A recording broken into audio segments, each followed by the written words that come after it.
Kamusta mga kasosyo? Naghahanap ba ng extra income or passive income? Kung naghahanap ka, ituloy mo lang ang video at may ituturo ako sa iyo.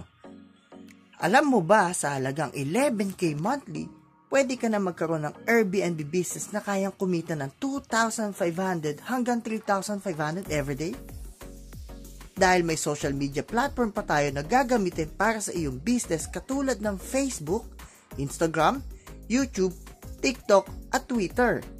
Pero hindi lang yan dahil may apps din tayo na one click lang makakapag-book na ang mga guests natin katulad ng Airbnb, Booking.com at Agoda.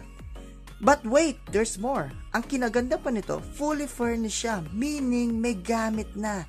At hindi lang yun, kahit nasa ibang bansa ka ba o nasa Pilipinas ka, pwede din kumita. Dahil may property management tayo na mag-handle ng unit nyo. Mula sa operations, marketing at housekeeping ay kumpleto tayo. At ang kinaganda nito, maghihintay ka na lang ng monthly income. Tandaan, hindi tayo laging pabata na laging malakas, kaya dapat i-secured na ang future para pag nag-retire ka, may investment ka na, may income ka pa. At kapag hinintay mo pa o pinatagal mo pa, siguradong magsisisi ka. Kaya anong hinihintay mo? Mag-message ka na at ako nang bahala sa iyo mag-guide kung paano ba ito.